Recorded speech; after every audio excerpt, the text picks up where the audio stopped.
We now open the floor for some questions.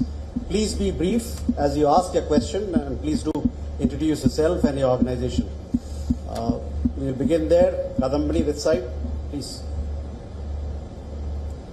Good afternoon. I'm Kadambani Sharma. I'm an independent journalist. I have a question for both of you. First, Secretary Rubio, to you. Indian students, engineers, doctors, researchers have contributed enormously to US economy and innovation ecosystems. But the recent changes in J1 visa, F1, H1B visa are being seen in India as hurting the core pillar of people-to-people relationship. What does your administration have to say about this in regard to Indians and the message to Indians in this regard? Dr. Jaishankar, to you, my question is, India today has strong relations with UAE, the Gulf countries, Israel, Iran, and of course, US here. And how confident are you of managing all these relations at this time in the current situation? Would you say it is an example of multi-alignment? Thank you. Thank you. Let me just handle on the first of all, I take and accept what you've just said about the contribution that Indians have made to the U.S. economy. Over $20 billion have been invested in the U.S. economy by Indian companies. We want that number to continue to increase, and obviously the expertise as well that they've provided into our economy has been very, very valuable. I don't want you to view, or anyone, I made this point yesterday in an interview, the changes that are happening now, or the modernization of our migration system into the United States, is not focused, it's not India specific, it is global, it's being applied across the world. We are in a period of modernization, and I'll be frank and honest with you because it's important to talk about this. We've had a migratory crisis in the United States. This is not because of India, but broadly, we had over 20 million people illegally enter the United States over the last few years, and we've had to address that challenge. In addition to that challenge, and I think this is true for India, this is true for every country in the world, okay? Everything that you do as a country needs to be in your national interest, and that includes your immigration policy. The United States, I believe, is the most welcoming country in the world on immigration.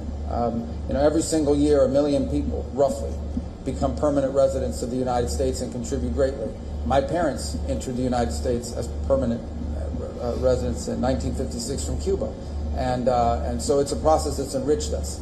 But it has to be a process that's adjusted in every era to the realities of the modern times in which you live.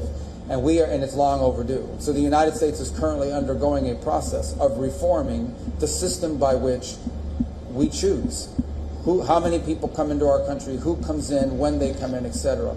Anytime you undertake a reform, anytime you undertake a change in the system by which you admit people, or frankly, anytime you undertake a reform in any system, not just on immigration, there's going to be a period of transition that's going to create, some friction points and some difficulties and so forth. Ultimately, we think when this process is in place, once this process has been modernized, and that's really what it is, we are modernizing the U.S. immigration system for the 21st century so that it is an immigration system that's not just good for the America, but it's also good for the people that are coming. Once we are complete and once we've done the work of modernizing that system, I think we're going to come up with a system, we're going to wind up with a system that's more efficient and even better than the previous system, and in some ways may prove to be even more beneficial than the previous system was to people from India that seek to enter the United States to work and innovate. But obviously there's going to be a period of adjustment along the way. So what I want to leave clear is that the changes, while they may be having a disproportionate impact on a place like India that provides so many high-skilled workers to the U.S. economy, it is not a system that is targeted at India. It is one that's being applied globally.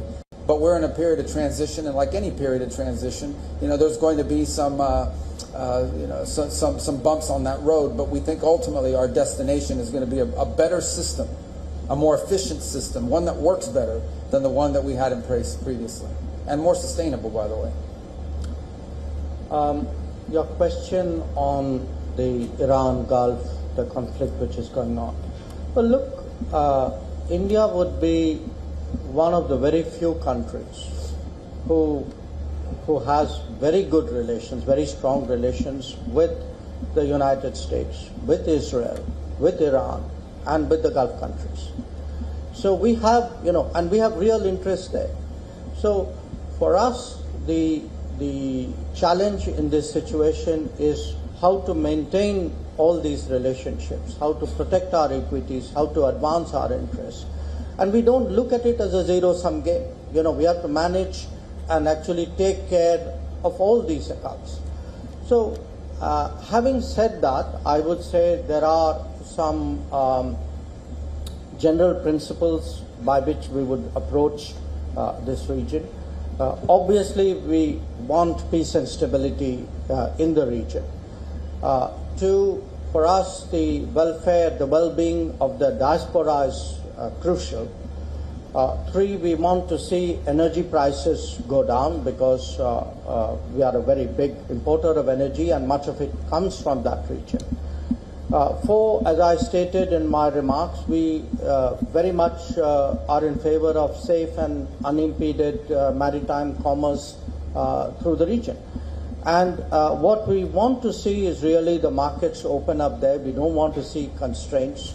So these would be the principles with which we would approach that region. And you know, in a way, of course, every situation is unique. But I think we will find increasingly in the world that there will be conflicts or difficult situations where India, because our interests are growing, we have relationships with all the parties involved. I mean, we are seeing this in the Ukraine conflict as well, where we have, you know, very strong relations with Russia, we have it with Europe, we have it with Ukraine as well, we have it with the United States. And then the question is, how do you manage them, all of them? So in that sense, yes, it is multi-alignment because today's India has that range of interests which require us to manage multiple accounts.